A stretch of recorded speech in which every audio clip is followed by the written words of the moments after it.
पापा कहते हैं बड़ा नाम करेगा, बेटा हमारा ऐसा काम करेगा, मगर ये तो कोई न जाने कि मेरी मंजिल है कहाँ कहाँ कहाँ कहाँ कहाँ कहाँ कहाँ कहाँ। यहाँ चलो।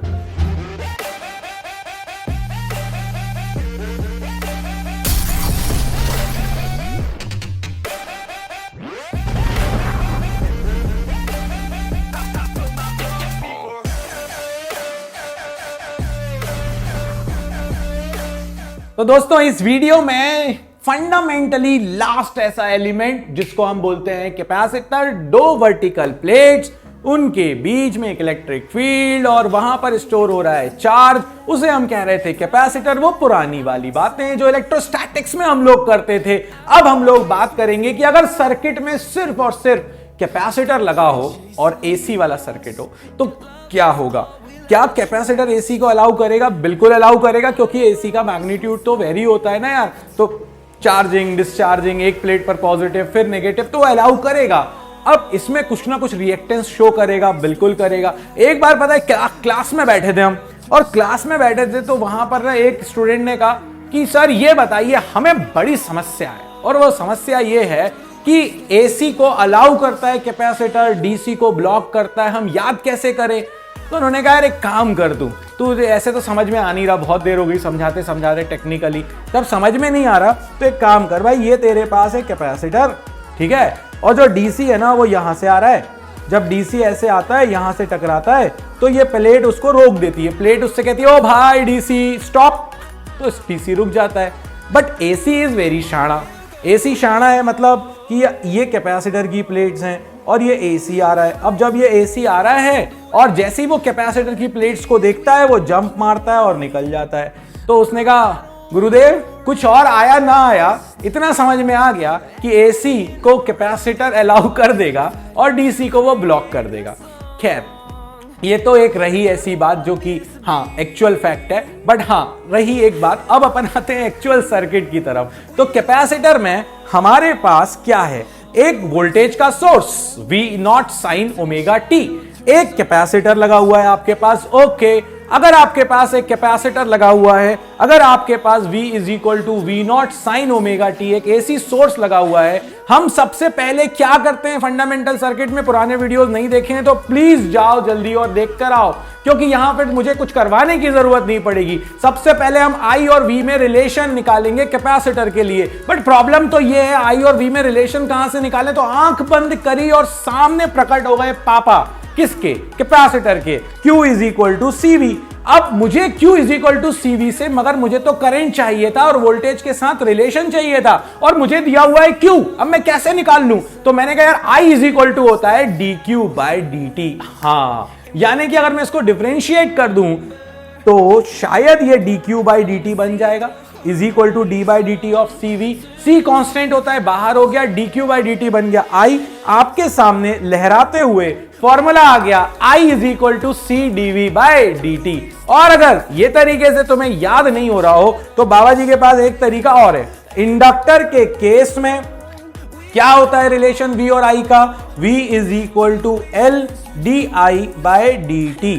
अब अगर मैं आपसे कहूं कैपेसिटर के लिए निकालिए, तो V को रिप्लेस कर दो I से, I को रिप्लेस कर दो V से, और L को रिप्लेस कर दो C से। That's it. VI IV swap हो गए, और ऑब्वियसली कैपेसिटर है तो L की जगह C आ जाएगा, आपके पास ऑटोमेटिकली रिलेशन आ जाएगा। निकाल सकते हो तो निकालो, ऐसे दिमाग में रख सकते हो, ऐसे भी रखो। कोई आपसे आके मार्क्स कट करने वाला नहीं है कि Q is equal to CV क्यों लिखा था, क्योंकि मुझे रिलेशन चाहिए, ऑब्जेक्ट ओरिएंटेड प्रोग्रामिंग।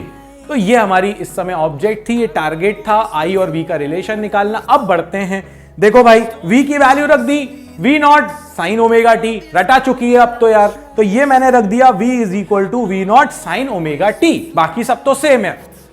V0 बाहर कर दो, साइन का differentiation cos omega T, bio वाले याद से बार बार बोल रहा हूं। तो साइन ओमेगा टी का डिफरेंशिएशन cos ओमेगा टी, और ओमेगा टी का करेंगे तो ओमेगा बाहर, तो ये आ जाएगा अपने पास V naught omega C cos omega T. अब यहां पर बाहर प्लस है। अब मेरे पास दो ऑप्शन है, या तो मैं इसको लिखूं साइन 90 प्लस ओमेगा टी, या फिर मैं इसको लिखूं साइन 90 माइनस ओमेगा टी। 2-3 बार तो बता चुका हूं, बट फिर बता रहा हूं तुमको। अब मैं किस पे जाऊं, प्लस पे या माइनस पे?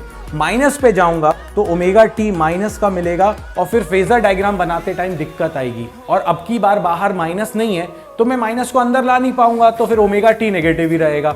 इसीलिए इसकी तरफ हम नहीं जाने वाले, हम जाएंगे π/2 प्लस ओमेगा टी की तरफ। तो मैंने लिख दिया कॉस को, ये जो आगे लिखा हुआ था ये तो मैक्सिमम वैल्यू हो गई वी नॉट ओमेगा सी, ठीक है। जो भी साइन और कॉस के आगे होता है वो मैक्सिमम वैल्यू होती है, बता चुका हूं। अब अगर अपन देखें तो कॉस को अगर मैं लिख दूं यहां पर साइन ओमेगा टी प्लस π/2 या π/90 प्लस ओमेगा टी, एक ही बात है, आगे पीछे कर सकते हैं प्लस में। तो अगर ये मैं देखूं तो ये इक्वेशन आ गई है मेरे पास आई की, और ऊपर वाली इक्वेशन थी मेरे पास वी की, V not sine omega T. अब गौर से देखो, V not sine omega t में तो 0 डिग्री है, तो ये तो हो गया अपने पास वी का फेजर 0 डिग्री पे।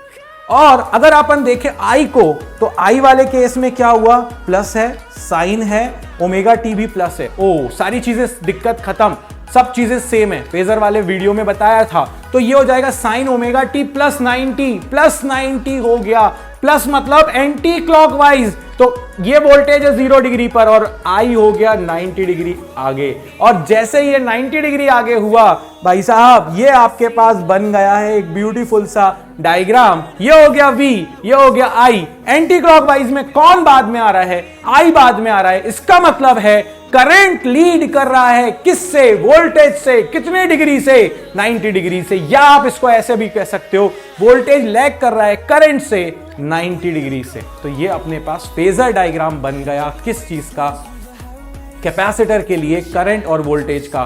भैया C for capacitor, C for current. Capacitor किसकी पार्टी का है, करंट की पार्टी का है। यानी अगर कैपेसिटर पावर में आया तो कौन लीड करेगा, करंट लीड करेगा।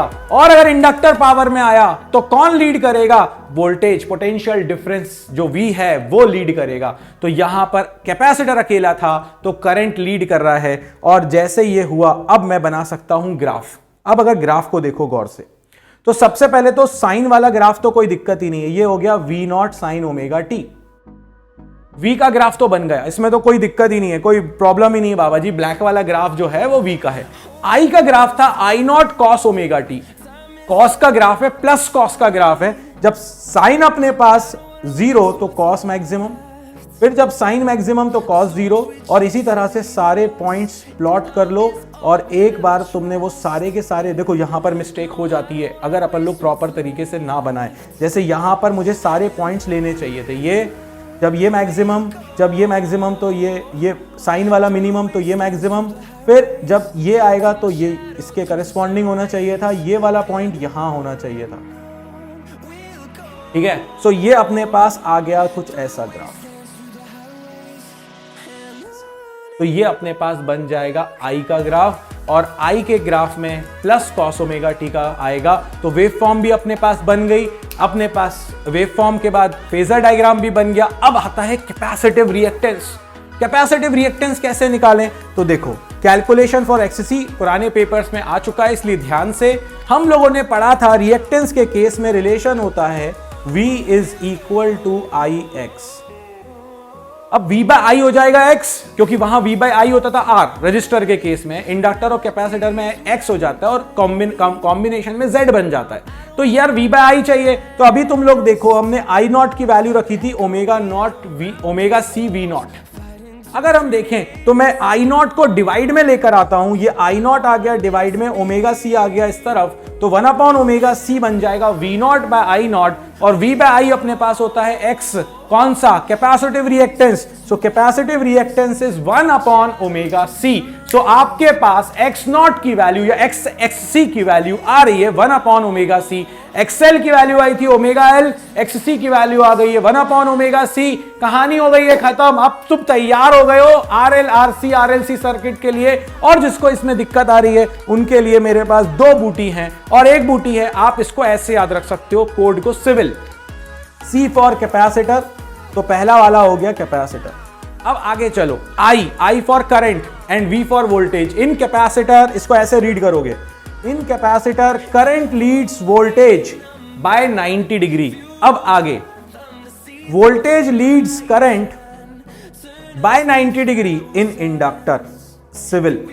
आप इसको ऐसे याद रख सकते हो, कैपेसिटर में current leads voltage, voltage leads current in inductor, या फिर जो मुझे याद रहता है C for capacitor and C for current.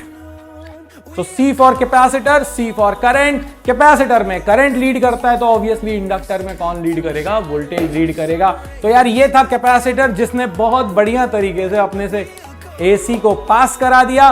बात है अब सारे के सारे सर्किट्स की, RL, RC, RLC ऐसे हो जाएंगे ऐसे।